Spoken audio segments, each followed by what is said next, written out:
দক্ষিণ চব্বিশ পরগনার আমতলায় তৃণমূল কংগ্রেসের একটি 5 তলা পার্টি অফিস ভেঙে দেওয়াকে কেন্দ্র করে রাজ্যের রাজনৈতিক মহলে জোর চর্চা শুরু হয়েছে।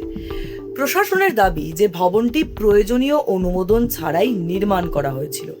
সেই অভিযোগের ভিত্তিতেই বুলডোজার দিয়ে ভাঙার পদক্ষেপ নেওয়া হয়েছে।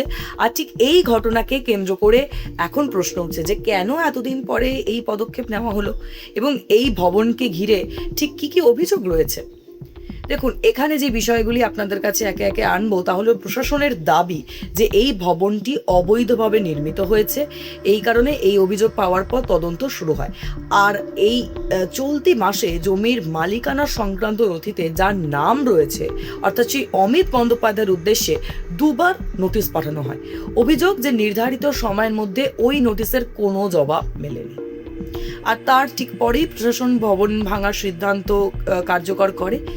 আর এই ক্ষেত্রে রাজনৈতিক প্রতিক্রিয়ার কথায় আসতে হবে ডায়মন্ড হারবারের বিজেপি নেতা তথা গত লোকসভা নির্বাচনে অভিষেক বন্দ্যোপাধ্যায়ের প্রতিদ্বন্দ্বী অভিজিৎ দাস, যিনি ববি নামেও পরিচিত।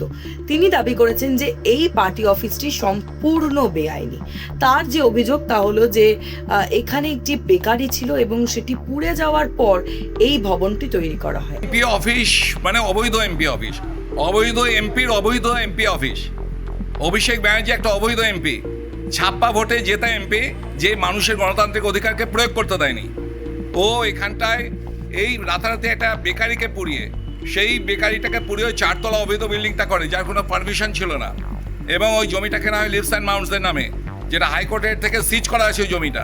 একই ধরনের দাবি কিন্তু এলাকার বেশ কয়েকজন স্থানীয় বাসিন্দা তাদের মুখ থেকেও কিন্তু উঠে এসেছে। তাদের বক্তব্য যে বহু বছর আগে সেখানে একটি পরিচিত বেকারি ছিল, যেখানে বহু মানুষ কাজ করতেন।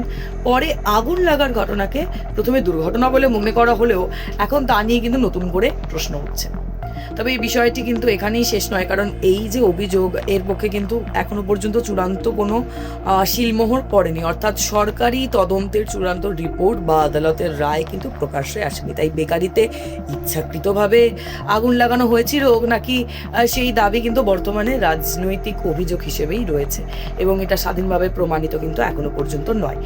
এখন যে প্রশ্ন তা হলো যে এই ভবনে অভিষেক বন্দ্যোপাধ্যায়ের নাম কিভাবে জড়ালো। দেখুন, তিনি তো সাংসদ এবং এই ডায়মন্ড হারবারের সাংসদের পরে স্থানীয় সাংগঠনিক কাজের সুবিধার জন্য আমতলায় এই কার্যালয়ে ব্যবহার করতেন তিনি, এমনটাই রাজনৈতিক মহলে পরিচয়। এবং এই প্রশাসনের দাবি যেটা তা হলো যে এই জমির উপর ভবনটি যে তৈরি সেটি লিভস অ্যান্ড বাউন্ডস এর নামেই নথিভুক্ত এবং এই সংস্থার সঙ্গে অমিত বন্দ্যোপাধ্যায়ের নাম কিন্তু সরাসরিভাবে জড়িয়ে রয়েছে।